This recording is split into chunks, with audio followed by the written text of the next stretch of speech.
Ever get that feeling like you're just like drowning in information and you just don't even know what's real anymore? Oh, yeah. That's what we're talking about today. Totally. Truth, fake news, and the information war. Like, how do we even tell what's real? Right. Especially now that algorithms are like controlling everything we see. Mm. So to help us figure this out, we're diving deep into Yuval Noah Harari. Love him. We've got excerpts from 21 Lessons and Homo Deus. Oh, two of my favorite books. So are you ready to become like information ninjas? I'm so ready. Let's do it. Let's go. So, okay, one of the things that I found super fascinating is that Harari says this whole problem isn't actually new. It's not just like a 21st century thing, right? Like humans have always kind of relied on stories Yeah. to make sense of the world. Yeah. I mean, that's what we do Right. as humans. I mean, we're storytellers. But those stories aren't always true, are they? Not always, no. It's kind of messed up. Well, the thing is, it's how we cooperate in large numbers. Okay, so you're saying like believing the same myths helped us build empires, Yes. I mean, think about it. even if those myths were completely made up. It's like Harari compares it to lawns. Longs. Yeah, lawns. He says both lawns and, like, religion, they both convey power, but neither of them are natural. What? Like, their origins are totally human-made. Okay, I've never thought about it that way before. Right. It's like we just decided lawns were a thing, Exactly. and now everybody's got to have one. And we all spend all this time and money on them. Okay, but what does it have to do with fake news? Well, the problem now, W, is that technology lets us weaponize these stories Uh-huh. on an unprecedented scale. Like at a level we've never seen before? Exactly. Okay, so think about like that viral conspiracy theory about, I don't know, lizard people ruling the world, right? Sure. Even if it's totally crazy, if enough people believe it. It shapes how they act. Yeah, that's terrifying. Right. That's what Harari warns about. That it's so easy to manipulate these stories now. For political gain, commercial gain. Yeah, and he uses a really powerful example. Oh, yeah. The Rohingya crisis in Myanmar. Horrible situation. Facebook's algorithms amplified all this hate speech. And it contributed to ethnic cleansing. Like that is a real-world consequence. It's a chilling example of how this information war is actually hurting people. Yeah, it's not just like an online thing. No, it's very real. So how do we fight back? It feels like we're powerless. No, not at all. Uh. Harari emphasizes critical thinking. Okay, so like be more skeptical. More than that, we have to question everything. Like what? Like, what are our assumptions? Where are we getting information from? What are people's motives? Okay, but how do we even know what our own assumptions are? That's the thing, right? It's hard. Yeah. He brings up that experiment with the zipper. The zippers. Where they asked people to explain how a zipper works. People were so confident they knew, but they couldn't actually describe it. Oh, yeah. That's what he calls the knowledge illusion. So we think we know things. But we haven't really thought about them. So like, I might share an article just because it makes me feel good. Yes. Or it fits my worldview. Right. But I didn't even check if it was true. That's how misinformation spreads so easily. Oh, man. So step one is admitting we're all vulnerable to this. Okay, so I'm vulnerable, you're vulnerable. We all are. Now what? Actively seek out different viewpoints. You mean like read stuff I disagree with? Yes, it's uncomfortable, but it's crucial. Okay, I'm willing to try that. Because the better we understand our own biases, the easier it is to spot when someone's trying to manipulate us. So it's like mental self-defense training. For the internet age, absolutely. Okay, I like that analogy. But how do we actually do this? What are the moves? Give us the ninja moves. All right, one of the most important skills is fact-checking. That's fact-checking. Okay. But not just from any source. What do you mean? You have to check from multiple sources. Okay. Especially sources that are outside of your usual bubble. So like if I only read news that leans a certain way politically. You're probably in an echo chamber. Yeah, just hearing the same opinions over and over again. Exactly. But how do I even know which sources are trustworthy? That's where media literacy comes in. Media literacy. Yeah, you have to analyze the sources. Yeah. Who's funding them? What's their track record? Are they an opinion piece?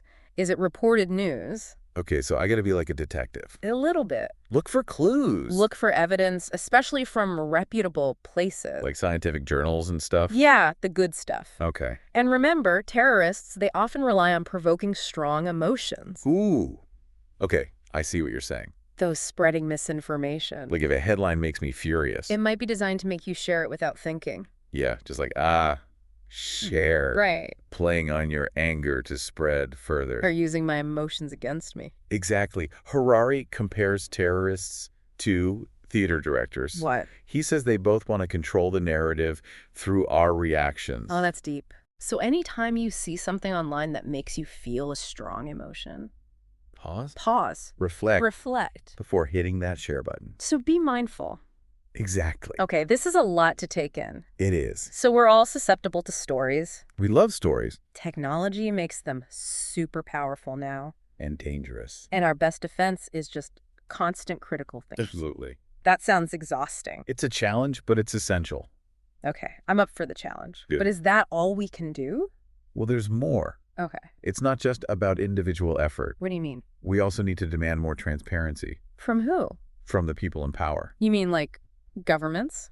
Governments, corporations. Okay. Because imagine a world where everything you do online is tracked. Everything?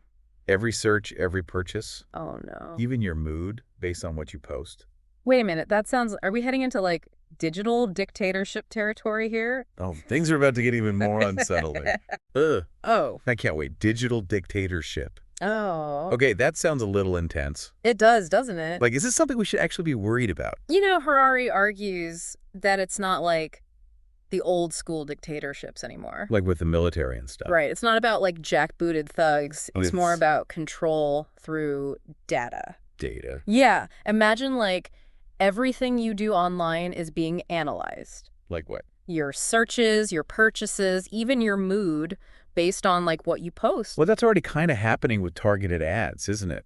Well, yeah. It's creepy enough as it is. True, but take it a step further. Okay. Like all this data builds this profile of you. Like my personality. Your beliefs, fears, desires, all of it. And then they use it to manipulate your behavior. So it's not just about showing me ads. Right. It's about like nudging me to vote a certain way or buy something I don't even need. Exactly. That's like losing control of my mind. It is, in a way. Not just my data, but like my actual thoughts. And Harari brings up this really chilling example. Yeah. The social credit system in China. Oh, yeah, I've heard about that. So citizens are scored based on their behavior. Like if they're good citizens. Yeah, basically. And then that score affects their access to loans, jobs, even travel. That's terrifying. It's like a Black Mirror episode come to life. Okay, so China's far away. Can that happen in democracies? Like here? You know, Harari says that the temptation to use these tools for like social engineering or political gain, it exists everywhere. So even if it's not a full-blown digital dictatorship? Still a slippery slope. We could still lose our privacy. Our autonomy, yeah. So what can we do? Like, are we just supposed to accept that Big Brother's watching? No, absolutely not. Okay, good. Harari's whole point is that we have to reclaim our agency. And how do we do that? Through knowledge. Knowledge. We need to understand how these systems work. Okay. How our data is collected, how it's used. So like finally reading those terms and conditions? Yeah. Or learning how algorithms work? That's a good start, but that stuff can be so technical. It is. You know, you don't need to be a programmer. Okay, good. But understanding the basics is really important. Okay, and then what? We need to demand transparency. Transparency. And accountability. From who? From the people in power. Okay. Governments and corporations. So it's like personal action and pushing for systemic change. Yeah, exactly. So like I can be careful about what I share online. Right. But also need to like support politicians who care about privacy. Absolutely. A two-pronged approach. Exactly. And remember, technology is just a tool. It can be used for good or for bad. Yeah. And our choices influence that. Right. Like, what if we all just stopped using a certain social media platform? Because they were manipulating us. Right. They'd have to change. There's power in numbers. That's right. But this whole conversation makes me wonder, like, is this just human nature? What do you mean? Like, are we just inherently vulnerable to this kind of manipulation? That's a really profound question. Because we love stories. We do. And now technology just makes those stories more powerful. Or dangerous. So are we doomed? Well, Harari suggests that this vulnerability, it might come from this deep human need. For what? For meaning and belonging. Oh. We crave stories that help us make sense of the world. Yeah, that's true. Which makes us easy target. For manipulation. Right. So it's not about fighting the machines. It's about understanding ourselves. And strengthening our inner resilience. Exactly. Which you mentioned earlier. Yes. And the more we know ourselves, Like our values and desires. the less susceptible we are to this manipulation. Okay, so how do we build that self-awareness? There's some practical things we can do. Okay, give us the steps. How do we make ourselves less hackable, so to speak? So we talked about how to spot fake news and like the whole scary thing about data control. Right. But you mentioned this idea of inner resilience. Like, that's a key part of this. It is. But how do we actually build that? Is it like mental push-ups or something? It's more about awareness, I think. Awareness. Harari suggests things like meditation, Oh, meditation. Okay. mindfulness practices, things like that. Yeah. They help you kind of step back Okay. and observe your thoughts and emotions. Without judgment. Exactly, so you're less reactive. Oh, so instead of getting all like riled up by some crazy post online, Right. I could take a breath and be like, wait a minute, Yeah. is this really making me angry? Or is it designed to? Oh, that's good. That pause, that's crucial. Okay. That's how you break the cycle. The manipulation cycle. Exactly. Play. Even just spending time in nature can be helpful. Oh, yeah, get away from the screens. Disconnect from the digital world for a bit. Yeah. It helps you reconnect with yourself. Okay, so it's like hitting the reset button. Kind of, yeah. But beyond that, can we do anything to make sure AI doesn't get too good at this whole manipulation thing? That's a great question. It's a little scary to think like, our desires could be engineered, It is, and that's where we need ethical frameworks. Ethical frameworks. And regulation. Like rules for how AI can be used? Exactly. We need to have a conversation as a society. About where the line is. What's acceptable, what's not. So not banning AI altogether, No. but making sure it's used responsibly. Exactly. Like maybe there are limits on how much AI can personalize content. Right. Or maybe we need more transparency. So we know when AI is being used? Right. It's like any powerful tool. Uh-huh. We need safety protocols. Yeah, that makes sense. Harari's not trying to make us afraid of AI. Okay. He just wants us to realize that we have choices.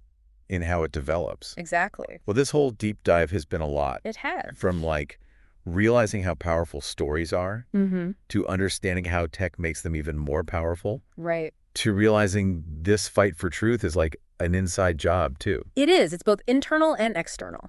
So much to think about. But it's empowering too, isn't it? It is, kinda. As Harari says, the future isn't set in stone. Okay. Our actions matter. So what we do actually makes a difference. Every time you fact-check something, Yeah. every time you resist manipulation, Mm-hmm. every time you have a thoughtful conversation with someone you disagree with. We're shaping the future. That's right. Okay, I like that. It's hopeful. It is. So the takeaway is be informed, be critical, but also be self-aware. That's it. Like cultivate that inner strength so you're not just like floating along in the information stream. That's a great way to put it. Don't be a sheep. No sheep. And remember, this isn't just about like saving ourselves. Right. It's about saving democracy. Freedom. Yeah, the big stuff. It is. It's about protecting what matters. Powerful stuff. Well, listeners, go forth and be information ninjas. Yes. Question everything. Sharpen your critical thinking skills. Sharp. And remember, your mind is yours to protect. Until next time, keep diving deep. Whispering.